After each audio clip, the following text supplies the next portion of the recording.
শুধু রবীন্দ্রসঙ্গীত নয়, রবীন্দ্রসঙ্গীত, নজরুলগীতি, আধুনিক গান, আরও অন্যান্য গান, হিন্দি গান এবং বেশ কিছু ধারাবাহিকেও দেবমাল্যর কণ্ঠ আমাদের কানে এসেছে। হ্যাঁ, সিরিয়ালে, হ্যাঁ, ধারাবাহিক আর কি, যাই হোক আমি যা বললাম। তো কাজেই সেই দেবমাল্য আজকে আমাদের মধ্যে এসেছেন। দুজন কৃতি মানুষের সন্তান দেবমাল্য, বন্দনা সিংহর প্রখ্যাত রবীন্দ্রসঙ্গীত শিল্পী এবং আধুনিক গানেরও রেকর্ড মনে হচ্ছে আছে, ওই তুলতুল ঘুমটার পালকের ওড়না মাথায়, হ্যাঁ হ্যাঁ হ্যাঁ, এটা পুলক বন্দ্যোপাধ্যায়ের লেখা। হ্যাঁ, দীপনাথ চট্টোপাধ্যায়, দুজন কৃতি মানুষের সুযোগ্য পুত্র দেবমাল্য আজ আমাদের সামনে উপস্থিত। দেবমাল্য সঙ্গীত গুরু জটিলেশ্বর মুখোপাধ্যায় ছাড়া আরও অনেকের কাছে গান শুনেছেন, সেসব কথাও ওর কাছে শুনবো। আর বিশেষ করে শুনবো তার মা এবং বাবার বন্ধুদের স্নেহ সাহচর্যে বেড়ে ওঠা সেই গল্পগুলো, পলি গুহ, সাধন গুহর সঙ্গে সেই কালমৃগয়ের গান করা, সেই সব কথাই আমরা শুনবো। আমি কিছুই বলে দিচ্ছি না, শুধু আপনারা সবাই জানেন, তাও একবার বলে দিই, ক্লাউড কিচেন একটা হয়েছে দেবমাল্যর, তাই তো? ক্লাউড কিচেন, হ্যাঁ, শুরু হয়েছে সবাই আপনাদের, এই তো তবে শুরু করা যেতে পারে এখন দেবমাল্যর কথা। আমি গানের মানুষ। আমি ছোট্টবেলায় যখন চোখ মেলেছি দেখেছি মা গান করেন, বাবাও গান গাইতে পারেন, আমার পিসিরাও গান করতে পারেন, এবং আরেকটু বড় হওয়ার পর দেখেছি যে গানটাই করা হয় আমাদের বাড়িতে। আদো আদো কণ্ঠে মাকে বলতাম আমি গান গাইব। কি করে বলতাম এটা আমি বলতে পারবো না। মা বাবা বলতেন এবং আমার আত্মীয় স্বজন বাড়ির সকলে বলতেন যে আমি নাকি খুব সুরে কথা বলতাম আর করে সুরে গান গাইতাম, যখন শব্দ উচ্চারণ করতে পারতাম না। মায়ের সঙ্গে বাবার সঙ্গে আমার গল্প ছিল গান কেন্দ্রিক। এই গানটা শোনো, এই গানটা তোলো, এই গানটা গেয়ে শোনাও, তারপর কোথায় ভুল হচ্ছে কোথায় ঠিক হচ্ছে নিজে আইডেন্টিফাই করো, করে আবার ঠিক করো। এইভাবেই বেড়ে ওঠা। বেশ কিছু বছর মল্লার বলে একটি সঙ্গীত শিক্ষায়তনে আমি গান শিখি, মায়ের কাছে, বাড়িতে নয়। কিন্তু সেখানে প্রত্যেকবার ফার্স্ট হতাম বলে অন্য টিচাররা, অন্য যারা ছিলেন তারা বলতেন যে ও তো বন্দনার ছেলে তাই ফার্স্ট হয়। 5 বছর 6 বছর পরে যখন রবীন্দ্র সদনে একটা বড় অনুষ্ঠান হলো মল্লার স্কুলের, সেখানে জ্ঞানপ্রকাশ ঘোষ মহাশয়ের হাতে আমাকে সোনার মেডেল দেওয়া হবে, নাম উচ্চারণ করা হচ্ছে মাইকে, আমি কিন্তু গেলাম না মঞ্চে, মাথা নিচু করে বসে রইলাম। ওই রাগ, কেন বলা হয়েছে যে বন্দনার ছেলে বলে আমি ফার্স্ট হই, তার মানে আমার কি গান খারাপ? মায়ের কারণে আমি পুরস্কার পাচ্ছি, আমি সেই সোনার মেডেল নিতে যাইনি। গান শিখছি বহু বছর মার কাছে। মা অতুল প্রসাদ, রজনীকান্ত সেন, দ্বিজেন্দ্রলাল রায়ের গানও শেখাতেন আমাকে। পরবর্তীকালে বললেন তোমার গলা ভার্সেটাইল, আমি চাই তুমি সব রকম গান করো, কারণ একরকম গান গাইলে গলা একটা টাইপের হয়ে যায়। ফ্লেক্সিবল ভয়েস হলে ফ্লেক্সিবিলিটিটা মেনটেন করার জন্য সমস্ত রকম গান গাওয়া উচিত। তুমি বাইরে না গাইতে চাও, আমি চাই তুমি আধুনিক শেখো, ক্লাসিক্যাল শেখো। আমি তখন ক্লাসিক্যাল শিখলাম। শেখা চলাকালীন আমাকে মা বললেন আমি চাই জটিলদার কাছে তুমি চলো। আমি খালি একটা প্রশ্ন করেছিলাম, মা ওনার গান কেমন? মা বলেছিলেন যে ধরে নাও মান্নাদের গান আর নির্মলার গান ব্লেন্ড করলে যেটা হয় জটিলদার গান সেরকম, অর্থাৎ ক্লাসিক্যাল বেস আছে, আবেগ আছে, সাংঘাতিক ডেপথ আছে, তোমার ভালো লাগবে।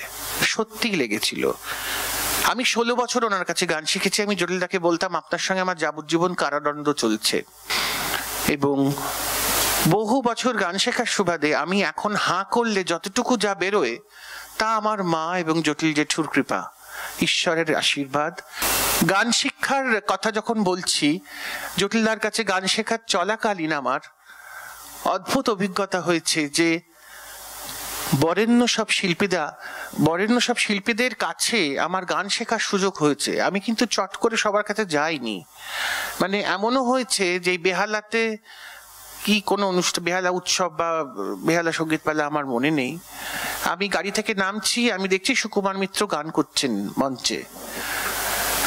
মা গেছেন, আমি আর মা গাড়ি থেকে নেমে ভেতরে ঢুকছি, সবাই আমার দিকে তাকিয়ে আছে। আমার দিকে কেন তাকিয়ে আছে? সুকুমার জেঠু স্টেজে বসে বলছেন, ওই যে আসছে দেবমাল্য, আমার বড় প্রিয় পাত্র, ওকে আমি কতবার বলি আয় রে বেটা আমার কাছে গান শিখবি, আমি খুব চাই ও আমার কাছে গান শিখুক, ও বড় ভালো শিল্পী। আমি কিন্তু শুনতেই পাইনি এটা। উনি যেসব বলছেন শ্রোতারা শুনে আমার দিকে তাকাচ্ছেন। এটা তো প্রাপ্তি, ওনার মতন একজন বিখ্যাত এবং পরম শ্রদ্ধেয় মানুষ। আমি কে? আমি তো মানে চুনোপুটিরও চুনোপুটি ওনার সামনে। উনি এই কথা বলছেন। কত বড় মনের এবং কত বড় মাপের শিল্পী হলে এইভাবে আরেকজনকে বলা যায়, তাকে সম্মান দেয়া যায়। এইরকম ঘটনা আমার জীবনে প্রচুর। সুকুমার মিত্রের কথা আমি বললাম। অনল চট্টোপাধ্যায়, আমি জানি না সকলে জানেন কিনা, অনল চট্টোপাধ্যায় প্রখ্যাত এক সুরকার, যার সুরে আরতি মুখার্জির প্রথম গান জানিয়ে ভুল, ফাগুনের ফুল ঝরে যাবে। বাণীচক্রে জটিলদার কাছে গান শিখি। একবার এরকম একটা অনুষ্ঠান হলো, ওটা ছিল বালুরঘাটে, রাজ্য সঙ্গীত একাডেমি থেকে আয়োজন করা হলো। সেখানে মা এবং রবীন্দ্রসঙ্গীত শিল্পী সুশীল মল্লিক, অমর পাল এবং অনল চট্টোপাধ্যায় এরা ওয়ার্কশপ করাবেন 3 দিন ধরে বা 2 দিন ধরে। আমি বিভিন্ন সময় বিভিন্ন ওয়ার্কশপ চলাকালীন আমি সব শিল্পীদের ঘরে ঢুকে ঢুকে বসে থাকতাম। অনল জেঠুর ঘরে ঢুকেও বসে থাকতাম, দেখতাম উনি গান শেখাচ্ছেন, আমার তো উঠে যেত গান, আমি বলিনি। মানস মুখোপাধ্যায় ছিলেন, মানুষদা ছিলেন তখন ডিরেক্টর সঙ্গীত একাডেমির। উনি বললেন যে, কিরে তুই গাইবি গান একটু আমাদের অনুষ্ঠানে? হ্যাঁ। এবার স্টেজে উঠে আমি অনল জেঠু যে গান শেখাচ্ছিলেন সেগুলো গেয়ে দিয়েছি। উনি না হাঁ করে তাকিয়ে ভাবছে, তুই কখন এগুলো তুললি? ওই যে বসেছিলাম আপনার পেছনে বসেছিলাম, আপনি ক্লাস করছিলেন, ওয়ার্কশপ নিচ্ছিলেন, তোর উঠে গেছে? হ্যাঁ। ওঠেনি? আমার ভালো হয়নি? তোকে আমি গান শেখাবো, তুই কি ভালো গেয়েছিস, তোকে আমি গান শেখাবোই। তাহলে না, আমি কিছুতেই আপনার কাছে গান শিখবো না, কারণ আপনি তো জটিলদার পাশের ঘরে ক্লাস করেন একই সময়।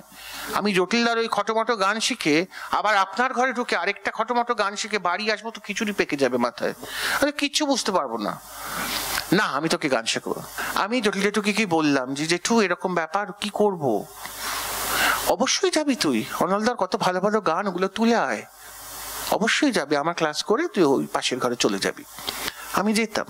জটিলদার গানের আমি যেটা বলছিলাম যে ভীষণ ডেপথ, কথা এত গভীর এবং তার সঙ্গে সুরের মানে চলনটা এত মিলে যাওয়া। একটা গানের দুকলি শোনাবো আমি। কাঁচ ভাঙে ঝন ঝন ঝন, শোনে সবাই, কাঁচ ভাঙে ঝন ঝন ঝন, শোনে সবাই, মন ভাঙে নীরবে, কেউ কিছু বোঝে না যে তাই, শোনে সবাই, শোনে সবাই, কাঁচ ভাঙে ঝন ঝন ঝন, শোনে সবাই, মন ভাঙে নীরবে, কেউ কিছু বোঝে না যে তাই। এটা তো সারমর্ম সোজা কথা, কোনো গভীর শক্ত শব্দ নেই, কিন্তু সত্যিই তো মন ভাঙে নীরবে, কেউ বুঝতে পারে না তো। এটা তো সত্যি। আর কাঁচ ভাঙলে ঝনঝন শব্দ তো হয়। আমরা অনল চট্টোপাধ্যায়ের গান, আমি যে এক্ষুনি একটা বলছিলাম গান যেটা প্রথম শিখেছিলাম, সেটা আরতি মুখোপাধ্যায়ের গান, জানিয়ে ভুল, ফাগুনের ফুল ঝরে যাবে। কত গান শিখেছি। হ্যাঁ, ওটাই গাইবো। জানিয়ে ভুল, ফাগুনের ফুল ঝরে যাবে, হয়তো তোমার কাছে মন চেয়ে চেয়ে কিছু নাই পাবে, জানিয়ে ভুল। বড় সুন্দর গান, কবেকার গান, কিন্তু আজও ভালো লাগে। জটিলদার কাছে গান শেখা চলতে থাকলো এবং পরবর্তীকালে যে পিয়া বললো যে একটা আমাদেরই একটা প্রোডাকশন ছিল সোনেক্স, তখন যোছন দস্তিদারের সোনেক্স চ্যানেল, তার জন্য একটা গানের আড্ডা বোধহয় প্রবাবলি সিরিয়ালটার নাম ছিল, ভুলেও গেছি, গান নিই, তার অ্যাঙ্কার ছিলাম আমি। একটা টাইটেল সং কম্পোজ করতে হবে, জটিলদাকে গিয়ে বললাম, তো একটা স্থায়ী আর একটা অন্তরা, এরকম গানটা হলো। তার 15-16 বছর পর গানটার সঞ্চারী হলো, আরেকটা অন্তরা হলো। তো যাই হোক, সেই গানটা আমি গাইলাম। সে রেকর্ডিংয়েও আমার খুব মজার ঘটনা। রেকর্ড করতে বসেছি, বসে আমার মনে হলো জটিল জেঠু যদি আসতেন ভালো হতো। বাবাকে বললাম গাড়ি পাঠাও। বাবা বললেন জটিল তুমি আসবে, তোমার ছাত্র রেকর্ড করছে, ও বলছে তুমি এলে ভালো হয়। বলে হ্যাঁ যাই। উনি এলেন। আমি গাইতে গাইতে আই ফেল্ট কয়েকটা জায়গা গ্যাপ হচ্ছে। তা আমি বললাম একটা ফ্লুট পিস দাও এখানে, আমি একবার গলায় গাইবো, একবার ফ্লুট বাজবে। তো এইভাবে কনস্ট্রাকটিভ ওয়েতে আমরা আলোচনা করে গানটা রেকর্ড করলাম। গানটা টেক হলো একটাতেই ওকে হয়ে গেল। জটিল একটু খুব খুশি হলেন। গানের মন্দিরের দুয়ারে এসে দাঁড়ালাম, কত কথা সুর, কত মধুস্বরে ভরা, কত কথা সুর, কত মধুস্বরে ভরা, এই মহাতীর্থের চরণে প্রণাম,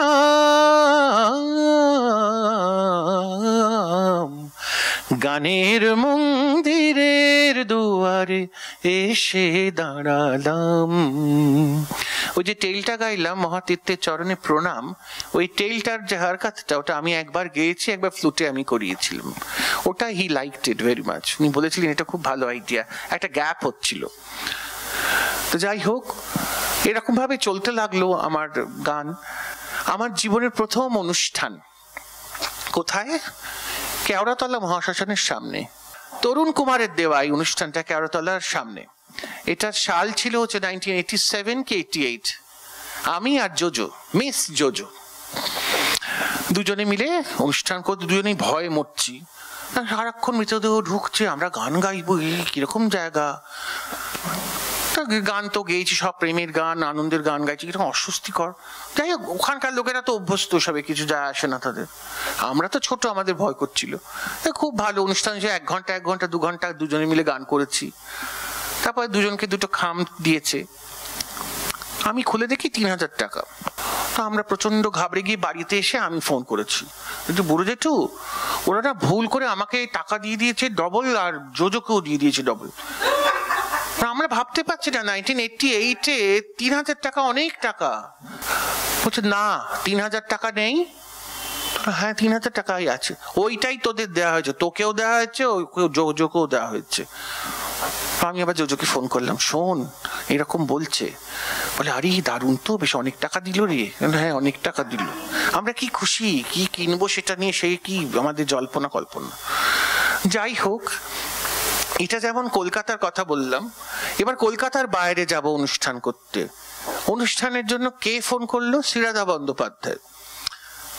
আমার ডাকনাম ডিঙ্কু। ডিঙ্কু শোন না, দীঘাতে একটা অনুষ্ঠান তুই করবি।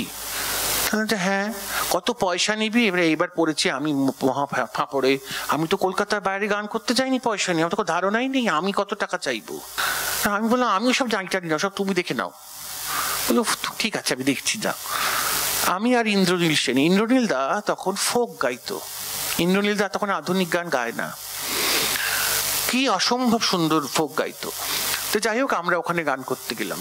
এগুলো খুব মনে পড়ে, তার কারণ এগুলো তো এক একটা পদক্ষেপ যেগুলো আমাকে শিল্পী হিসেবে এগিয়ে দিয়েছে।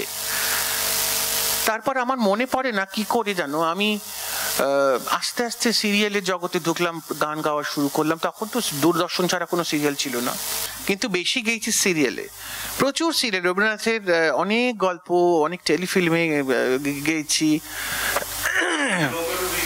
নৌকা ডুবি আছে, চোখের বালিয়া, হ্যাঁ অনেক কিছু আছে, অনেকগুলো করেছি। তবে ওই আকাশে হতো সাহিত্যের সেরা সময়, ওটাতে প্রচুর গান করেছি। যাই হোক, পরবর্তীকালে মায়ের কাছে সব ছাত্রীরা এসে বলছে, দিদি এই গানটা না একজন গাইলেন একটা সিরিয়ালে, ভীষণ ভালো লেগেছে, এইটাই শিখবো। মা হাসছে, মা বলছে তোর গান শুনে বলছে। আমার এন্টায়ার গানের জীবনের এই লাস্ট 15 সালের থেকে 15 সাল অবধি আর কি, আমার ছোট পিসি সে আমার সঙ্গী ছিল, এবং তাকে মানে she was more VIP than me to all the function organisers and artists and musicians. সব জায়গায় গিয়ে সেই ভিআইপি ট্রিটমেন্ট পেত। এমন একটা অনুষ্ঠান আমার মনে পড়ে, এই অশোকনগর হাবড়া বইমেলা, সেখানে গান করতে যাব। আমার সেদিনকে মচলন্দপুরে অনুষ্ঠান, আমি আর উষা উত্থুপ গান টান করে যাই, ভালো অনুষ্ঠান হলো। শ্রোতারা ছাড়ছিলেন না, আমি বললাম আমি কি আর গাইবো না, কারণ আমাকে যেতে হবে, আরেকটা অনুষ্ঠান আছে। এবার আমি সামাহাও পৌঁছলাম এইতে মচলন্দপুর। এবার গিয়ে দেখি দেরি হয়ে গেছে, উষাদিকে তুলেছে স্টেজে। উষাদি তো সে লট বহর নিয়ে এসে প্রচুর আলো টালো সর্বস্ব নিয়ে উঠে পড়েছে। আমি স্টেজের পাশে গিয়ে ইশারা করছি, তুমি নামো, তোমার হচ্ছে আজকে, তুমি কেন উঠেছো আমার আগে স্টেজে? আমি তো এবার প্যাক খাবো। আর আমি বসে বসে ভাবছি যে এই প্যাক খাওয়াটা আমার হয়নি, এটা খেয়ে দেখে নেবো আজকে কেমন লাগে খেতে, স্বাদটা কেমন, কারণ আজকে তো কেউ আমার গান শুনবে না।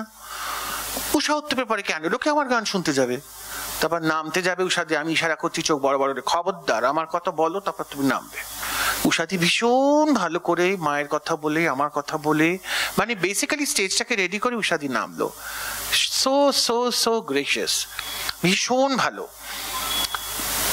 উষাদি নেমে এসে আমায় বললো তোমার অসুবিধা হবে না, তুমি গাও, আমার মনে হয় ঠিক হয়ে যাবে। আমি দাঁড়াচ্ছি, উনি বসে রইলেন যতক্ষণ না আমি গাইতে শুরু করলাম, দেখে গেলেন যে আমি গাইতে পারছি কিনা। আমি উঠলাম, উঠে গান, একটা ভগবদ গীতার একটা ছোট্ট স্তোত্র আমি গাইতাম তখন, আমি সেদিনকে বলছিলাম না, গেয়ে তারপর আমি একটা গান, ও চাঁদ সামনে রাখো জোছনাকে, আমি প্রথম গান। আমি বুঝতেই তো পারছি যে এখানে আমার গান কেউ শুনবে না, অর্থাৎ সব থেকে পপুলার গান গাওয়াই ভালো। তো আমি ওটা শুরু করেছি, মানুষে তো প্যাক দিল না, একটা গরু ডেকে উঠলো। আমি বললাম গান থামি, দেখেছেন তো, আমি ভাবছিলাম আপনারা প্যাক দেবেন, আপনারা হেরে গেলেন, প্যাকটা খেলো দিল গরু। আর সবাই হাসছে, মুহূর্তের মধ্যে অডিয়েন্স আমার গ্রিপে। এবার আমি যা গাইছি যা বলছি শুনছে। 2 ঘন্টা গান করেছিলাম তারপর সে ছাড়ে না আমাকে, কি ভালোবাসা, কি খুশি তারা। আর আমাকে সবসময় আন্ডার এজ দেখতে লাগতো। তখন 23 বছর বয়স, মানে তখন আমাকে দেখতে 15 বছর 16 বছরের মতো। তো ভাবছি এই বাচ্চা ছেলে এরকম গাইছে, এই যে কি সমস্যা আমার সারা জীবনে। হ্যাঁ, মানে আমার দাড়িটা রেখেছি, এই দাড়িটা রেখার কারণ হচ্ছে লোকে এখনো আমার গাল টিপে দেয়, ও মা তুমি কি মিষ্টি, বড় হয়ে গেছো, তোমার মায়ের সঙ্গে তুমি আসতে, বলে গাল টিপে দিল। এবার যে গাল টিপছে পরে খোঁজ নিয়ে দেখছি সে আমার চেয়ে ছোট, মানে এর চেয়ে দুঃখের আর কিছু হতে পারে না। ন্যাচারালি দাড়ি রাখতেই হলো, এটা খুব অসুবিধাই হয়, কিন্তু রেখেছি। মান্নাদের বিখ্যাত গান এবং পুলক বন্দ্যোপাধ্যায়ের, আমাকে পুলক জিটু প্রায় বলতো যে চল না একদিন মানাদার কাছে, উনি মান্নাদা বলতেন না, মানাদার কাছে যাবো গল্প করতে, আড্ডা মারতে। বাবা বলতো চল না যাই, মানাদার সঙ্গে আড্ডা মারবো। উনি খুব সব পছন্দ করতেন। ওনার বাড়িতে একতলায় গানের ঘর। বেবি কাকু, মানে প্রতাপ রায় যিনি অ্যাকর্ডিয়ন বাজাতেন, বেবি কাকু এখন আর নেই আমাদের মধ্যে। বেবি কাকু খুব বলতো চল না, তোকে মান্নাদা ডাকে, মান্নাদা তোর সঙ্গে কথা বলতে চায়। এমনই একটি সন্ধ্যা, মহাজ্যোতি সদনে ওনার একক হচ্ছে, উনি আমায় দেখতে পেয়েছেন বসে আছি, কি সর্বনাশ। এবং উনি বেবি কাকুকে বলেছেন, বেবি ওই ছেলেটা বসে আছে বন্দনার, ওকে ডেকে আনো ইন্টারভেলের সময়। বেবি কাকু আমায় ইশারা করছে পর্দা ফাঁক করে, উঠে আয়। আমি তো গেছি, চল মান্নাদা তোর সঙ্গে দেখা করতে চাইছে, কথা বলতে চাইছে। মানে আজ হয়ে গেল সর্বনাশ, আমার সব সম্মান সব কিছু নষ্ট, আজকে জলে পড়লো। গ্রিন রুমে ঢুকতে বললেন, এই তো that chap, come and sit here. কি খবর তোমার, তুমি আসো না কেন আমার কাছে, তোমাকে আমি কবে থেকে খুঁজছি।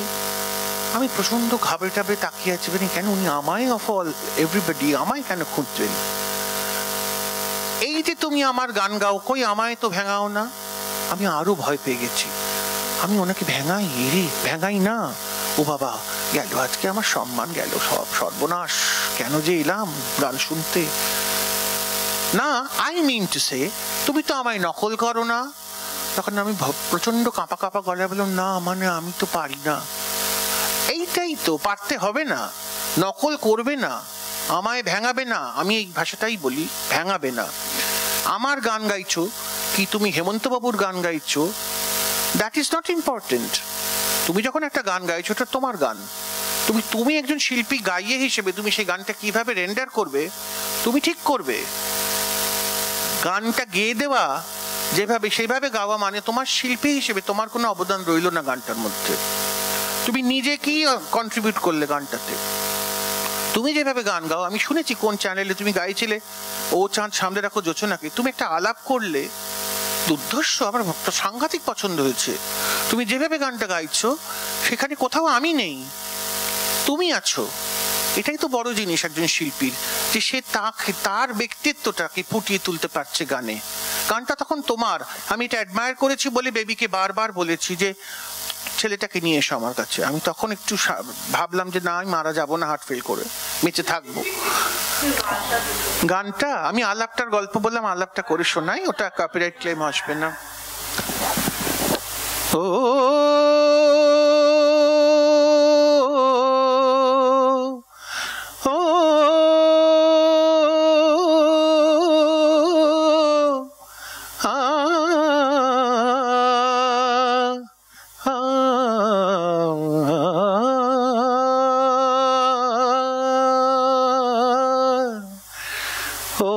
চাঁদ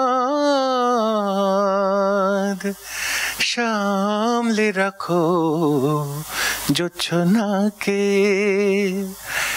কারো নজর লাগতে পারে, কারো নজর লাগতে পারে। মেঘেদের উড়ো চিঠি উড়েও তো আসতে পারে। ও চাঁদ সামলে রাখো জোছনাকে। এটা আমার খুব প্রিয় গান এবং আমি এটাই সবসময় এভাবেই গাই। এবং যেহেতু একটু অন্যরকম, এবং এই সমস্ত গান তো চট করে অনেক কিছু ইম্প্রোভাইজ করে গাওয়া উচিত নয়, কারণ আমার গানের কেরিয়ারে বা আমার ব্যক্তিগত জীবনে যার প্রভাব বিরাট, তার নাম নির্মলা মিশ্র। আমার মায়ের পরেই আমি তাকে রাখি। নির্মলা মাসি বলতো তুই আমার বড় ছেলে। ওই ঝামেলার সঙ্গে আমার ভাব, ডাকনাম ঝামেলা, একটা অদ্ভুত যোগ। কোন সুতোয় আমাদের বাঁধা ছিল জানি না মন দুটো, চিরকালই নির্মলা মাসি আর আমি অদ্ভুত ভাবে কাছের, ভীষণ কাছের। তো ভীষণ মজার কাণ্ড কারখানা। বলেছে আমাকে তোকে তুলে নেবো, আমি একটা জায়গায় যাচ্ছি গান করতে, আমার কিছুতেই গান গাইবো না, আজকে বড়ের সঙ্গে ঝগড়া করে সারাদিন গলা ভেঙে গেছে।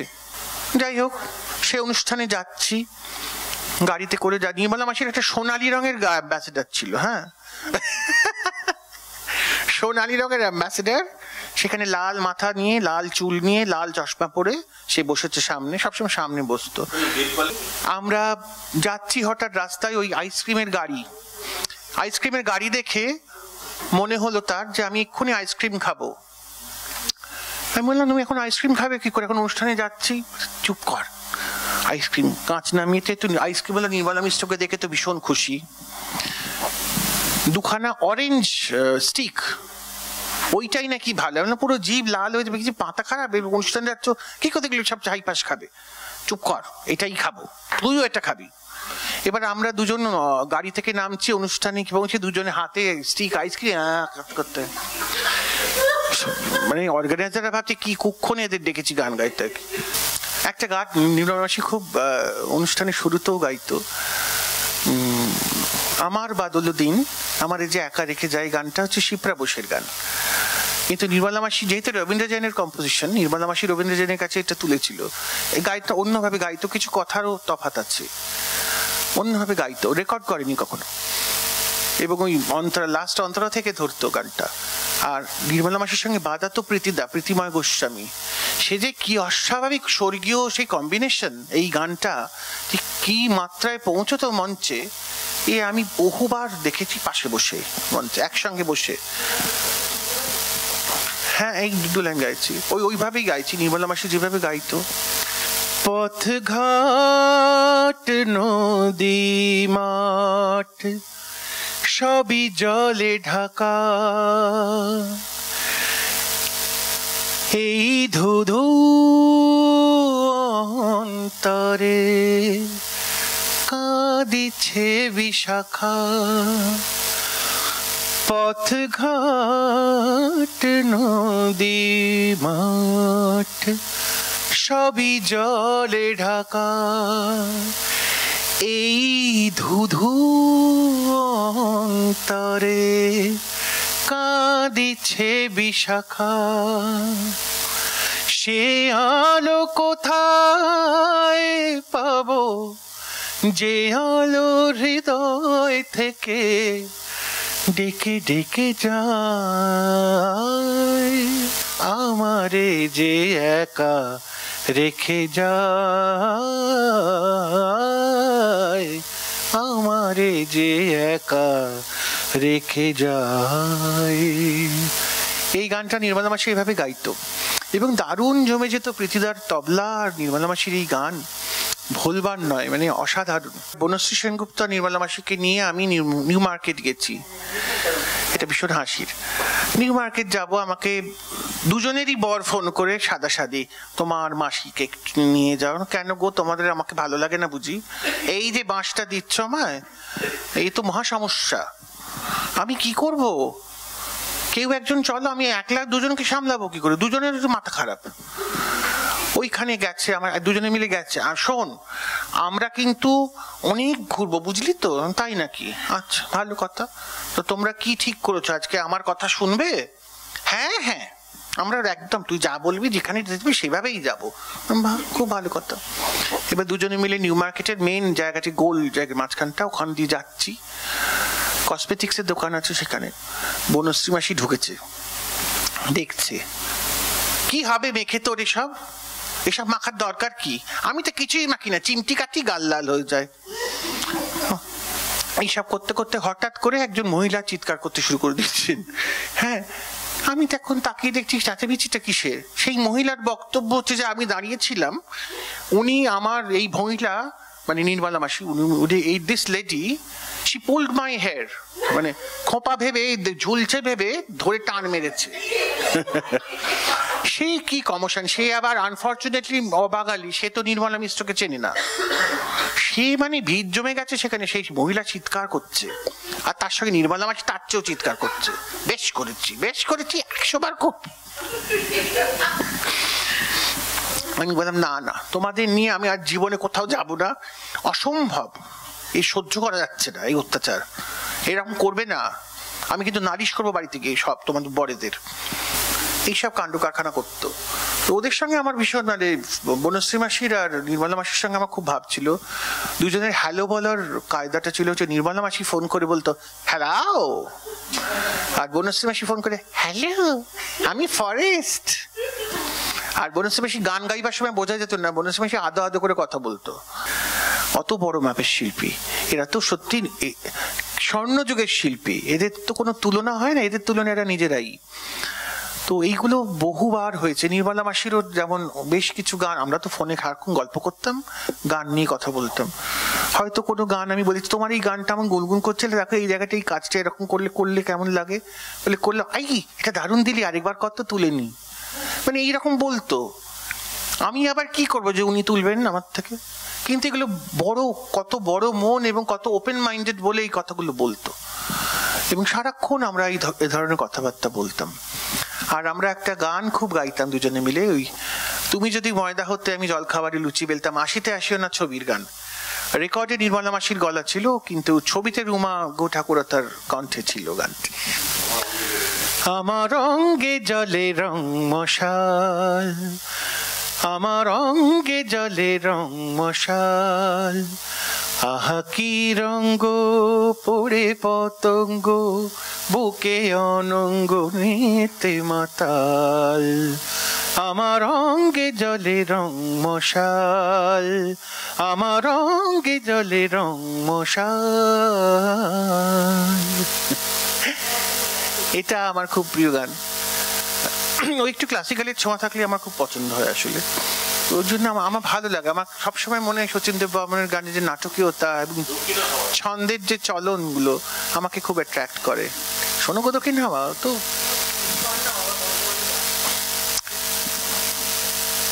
শোনো গো দক্ষিণ হাওয়া, প্রেম করেছি আমি, লেগেছে চোখেতে নেশা, দিক ভুলেছি আমি।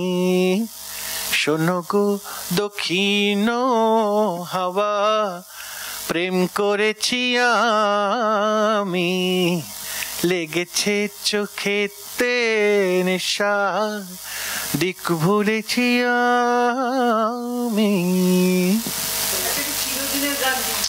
চিরদিনের গানের এটা একটা অনুষ্ঠানের নাম, চিরদিনের গান। এটা আধুনিক বাংলা গানের অনুষ্ঠান। আমার বাবা Dipnath Chattopadhyay, he was an encyclopaedia of Bangla গান।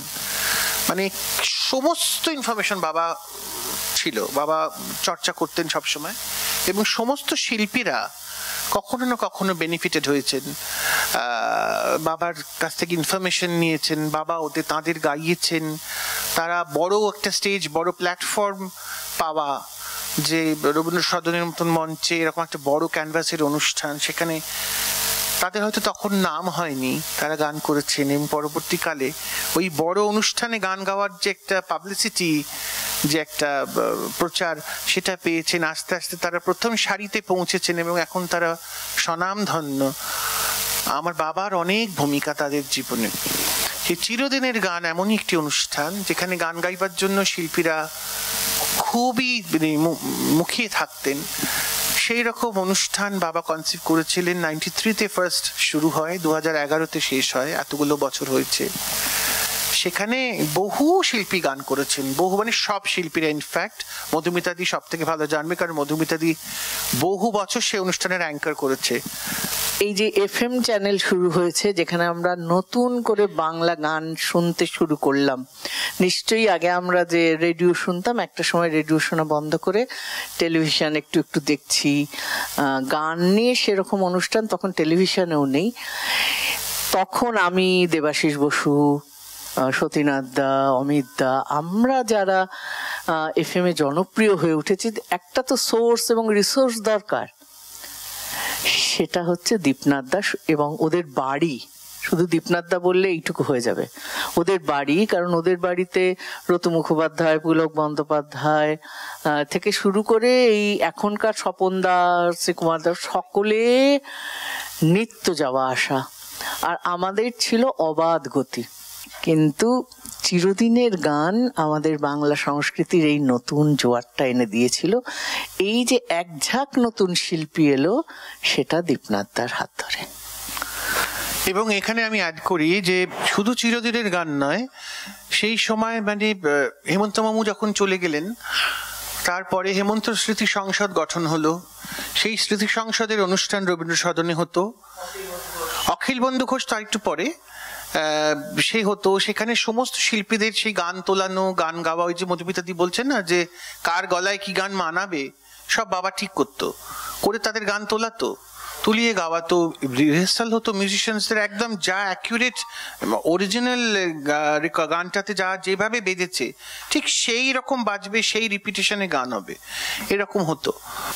আচ্ছা, তোর কোনো গান ধর দীপদা বা বন্দনাদি স্পেশালি পছন্দ ছিল? ও চাঁদ সামনে রাখো যোচনাকে আমার গলায় মা শুনতে ভালোবাসতো। আর দীপদার এরকম কোনো গান পছন্দ ছিল? হেমন্ত মামুর একটা গান, নচিকেতা ঘোষের কম্পোজিশন, যদি জানতে চাও তুমি এ ব্যথা আমার কতটুকু। বাবা বলেছিলেন এই গানটা রইলো, এটা তোলো, তোমার গলায় ভালো লাগবে। বাবা কখনো আমার গানে, বাবা বা মা কখনো বলেননি তোমার গান ভালো হয়েছে, বা যখন মানুষ প্রশংসা করছেন বাবা মা চুপ করে শুনতেন, কিছু বলতেন না যে হ্যাঁ আমার ছেলে সাংঘাতিক ভালো গেয়েছে, কোনো দিন কখনো বলেননি। দেবমাল্য এবং আরো কয়েকজন শিল্পী সঙ্গে আমরা তখন একসঙ্গে একটা গাড়ি করে যাচ্ছি, মানে ওটাই আনন্দ। প্রথম গাড়ি, বাসে টাসে করে যেতে, ট্রেন ধরে যেতে হচ্ছে না, শিল্পীদের সঙ্গে যাচ্ছি। এরকম একজন গাইছেন, দুজন গাইছেন। ওটা একটা ইন্ডাস্ট্রিয়াল বেল্ট ছিল। বিশ্বকর্মা পুজোর দিন দুপুরবেলা, আর মানে যত লোক ছিল সব আস্তে আস্তে বসতে শুরু করলো। তারপরে গানটা গেয়েছিল রবীন্দ্রসঙ্গীত, আমি যেটা সারা জীবনে ভুলবো না। ও তখন বলেছিল যে ও বললো যে আপনারা দূরে দূরে কাজ করছেন, আমার মনে হচ্ছে আমার গানের সুরে আপনারা আস্তে আস্তে আমার কাছে আসবেন। তারপরে গানটাই ছিল তাই। যদি জানতে চাও তুমি এ ব্যথা আমার কতটুকু, তবে বন্দি করা কোনো পাখির কাছে জেনে নিও।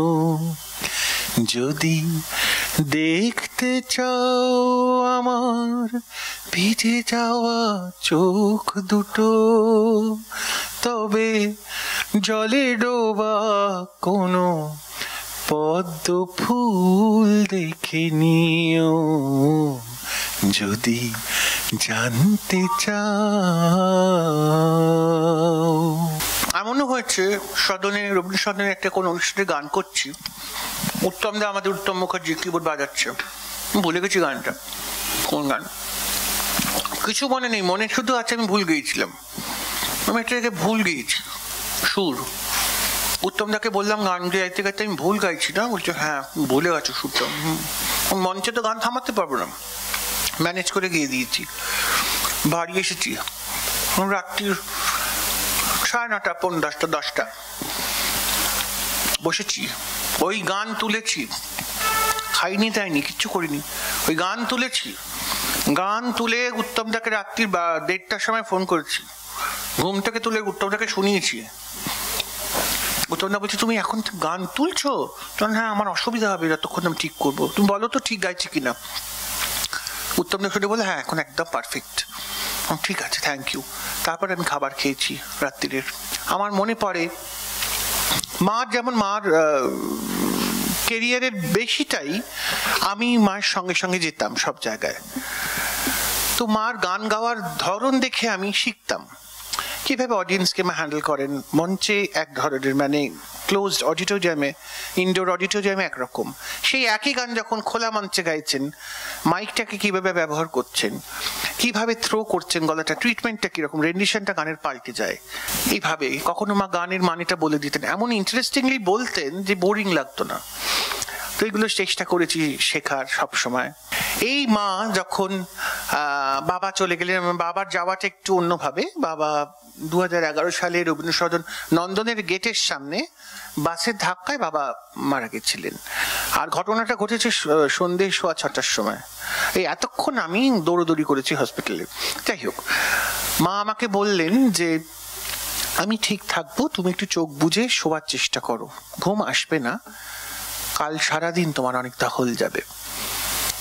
আমি ঘরে গিয়ে চুপ করে বসে আছি। আমি মাঝে মাঝে উঠে দেখছি মার ঘরে গিয়ে মা কি করছেন, দেখছি মা ভগবত গীতা পড়ছেন আর গীতবিতান পড়ছেন, আর মাঝে মাঝে দেখছি অন্ধকার ঘর করে এরকম করে চুপ করে বসে আছেন। পরের দিন সকাল হলো, ব্রেকফাস্ট টেবিলে দুজনে মিলে বসেছি।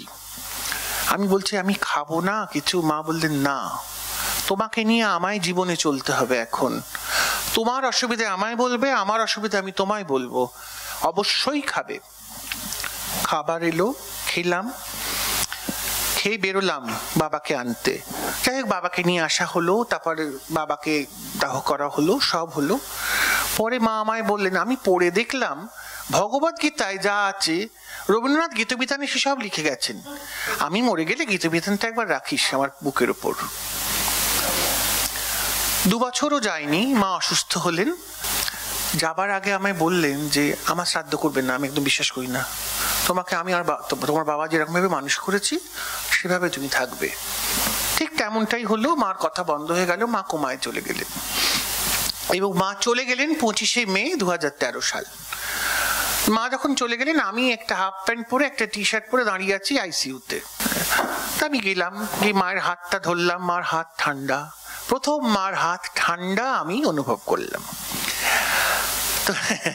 তো আমি এবার মার মাথার কাছে গেলে, মার তো ওই ভেন্টিলেশন লাগানো ছিল মেশিন, ন্যাচারালি মুখটা গরম, মার কপালে একটু আদর করে একটা হাত বলি, চুমু খেলাম, খেয়ে বললাম তুই চিন্তা করো না, আমি তোমাকে আমার মধ্যে নিলাম আজ থেকে, তুমি আজ থেকে আমার মধ্যে থাকলে, তুমি 9 মাস পেটে রেখে আমায় পৃথিবীতে এনেছিলে, আজ আমি তোমায় ধারণ করলাম, বাকি জীবন তুমি আমার সঙ্গে থাকবে, তোমার মৃত্যু নেই, মৃত্যু মানি না, শরীর খারাপ হয়, নষ্ট হয়ে গেছে, আমি দাহ করে আসবো, আজ থেকে তুমি জীবন্ত থাকবে আমার মধ্যে, কোনো শোক নেই, কোনো বিচ্ছেদ যন্ত্রণা নেই, আমি এভাবেই জীবনকে দেখি মা, তুমি আশীর্বাদ করে যাও হসপিটালের সবাইকে, তোমার অনেক সেবা করেছে, আমার মতো যেন ওদের অবস্থা না হয়, ওরা যেন ওর বাবা মাকে নিয়ে থাকতে পারে, তুমি আশীর্বাদ করো। তিনি আরেমো কি বলে, তিনি আমায় জড়িয়ে ধরে কাঁদতে লাগলেন, বললেন আপনি এইভাবে কি করে বলতে পারলেন? কি করে জানবো, জানি না, মনে হলো বললাম।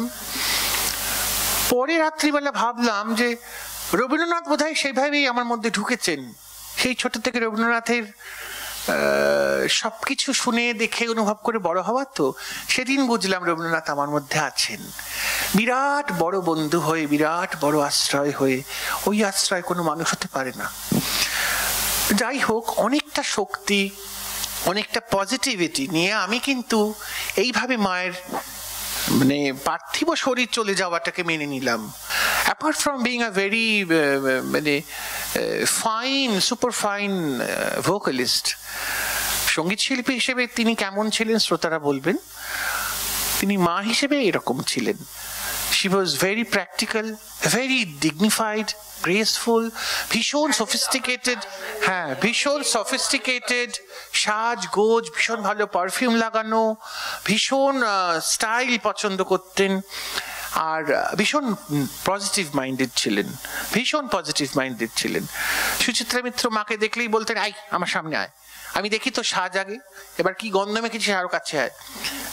মানে এটা একটা তখনকার দিনে মানে ওদের ভীষণ ভালোবাসার জিনিস ছিল যে আমার মা কি করছেন। এবং আরো মজার ব্যাপার, আমার মামার বাড়ির এটা রাজ পরিবার, পাইকপাড়া কান্দি রাজ পরিবার, ওদের একটা গাঁথা হীরের মালা ছিল, গাঁথা স্টেটের গয়না, ওটা ওদের স্টেটের গয়না, সেটা হারিয়ে গেছিল মানে আলমারিতেই কোনো একটা জায়গায়। মাদের দিদিমাকে প্ল্যানচেট করে জেনেছিলেন যে কোথায় আছে, উনি বলে দিয়েছিলেন।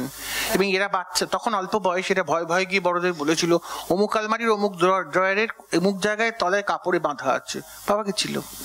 শিবকুমার শর্মার গল্পটা বলিনি, মজার কথা। গীতাঞ্জলি ভবন শান্তিনিকেতন তখন হয়েছে অনুষ্ঠান, আমার জ্যাঠামশাই তখন ওখানকার গিয়েছিলেন, যেন ছিলেন এমপি।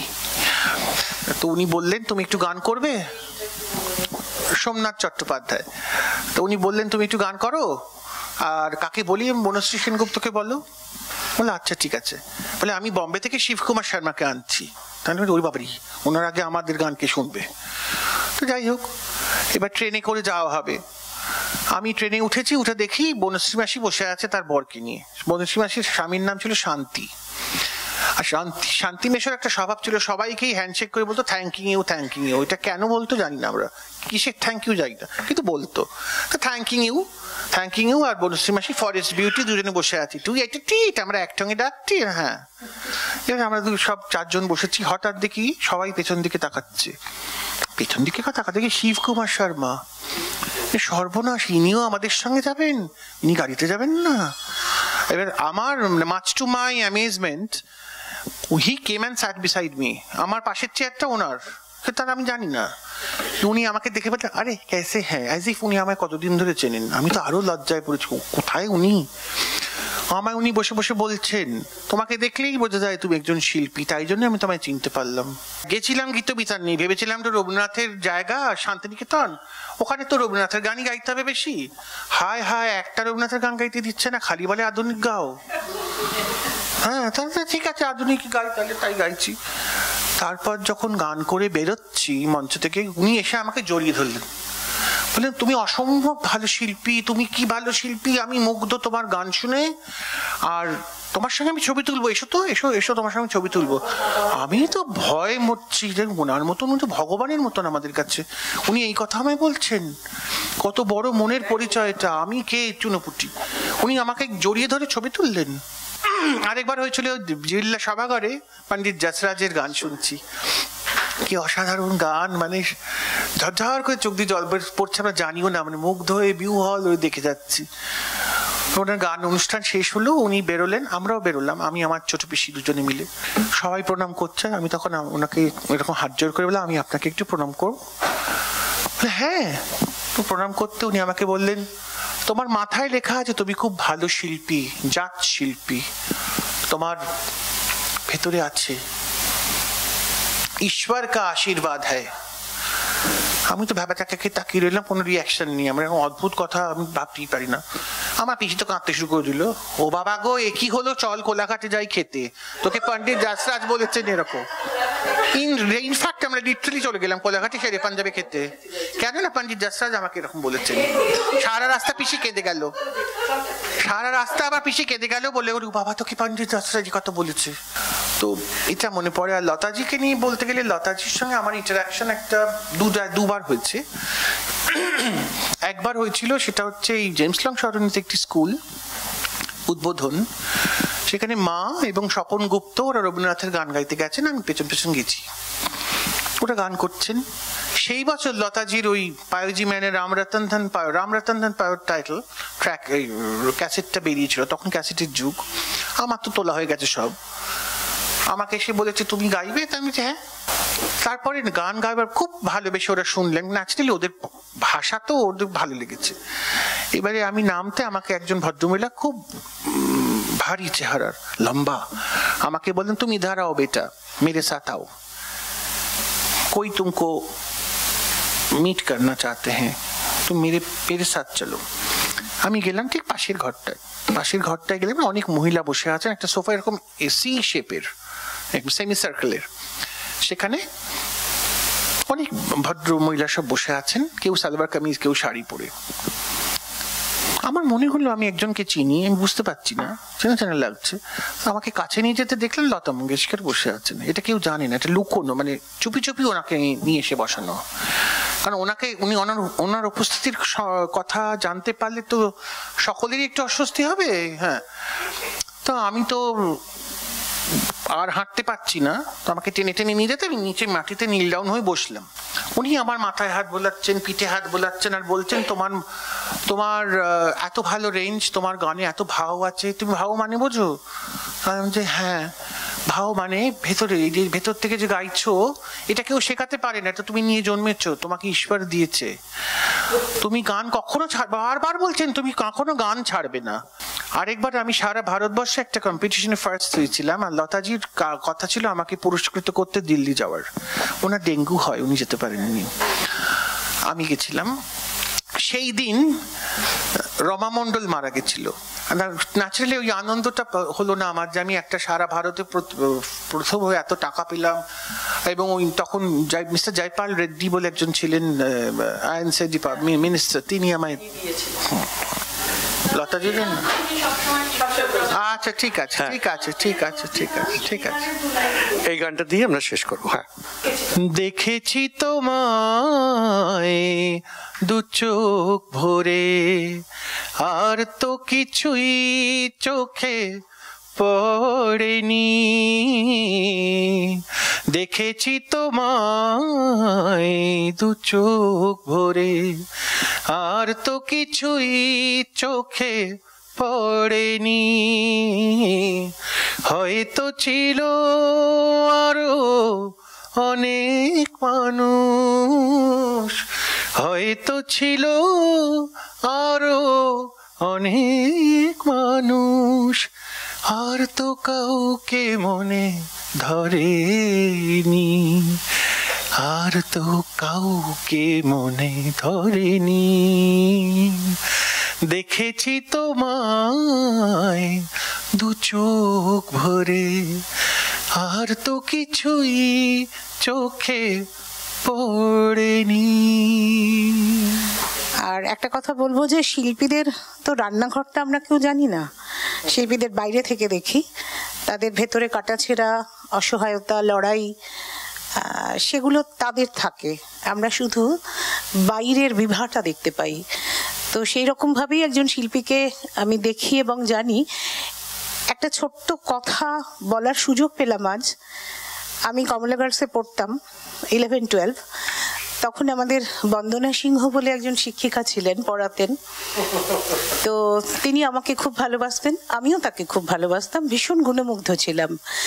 তো বাড়িতে এসে খুব দিদিমণির গল্প করতাম, ম্যাডামের গল্প করতাম। বন্দনা সিংহ ম্যাডাম গানও গাইতেন খুব ভালো। এইবার রেডিওতে যখন গান বাজতো, আমাদের সময় তো তখন আমরা যখন পড়ছি তখন রেডিও বেশি শোনা হতো, তখন গিয়ে ম্যাডামকে বারবার জিজ্ঞেস করতাম, ম্যাম আপনার গান শুনেছি, ম্যাম তো কিছুতেই বলতেন না আমি তো গাইনি। এইটা না বহুদিন পর্যন্ত একটা কনফিউশন ছিল জীবনে। তো আজকে দেবমাল্যর দৌলতে মানে বলার সুযোগ পেলাম যে সেই বন্দনা সিংহকে আমি না চিনেও চিনেছি এবং অন্য বন্দনা সিংহ রূপে তাকে দেখেছি, কিন্তু গানটা তারই ছিল। তো এরকম ছোটোখাটো গল্প তো থাকেই জীবনে। ভালো থেকো, আবার এসো, আবার কোনো সেশনে দেখা হবে আমাদের। ধন্যবাদ সকলকে।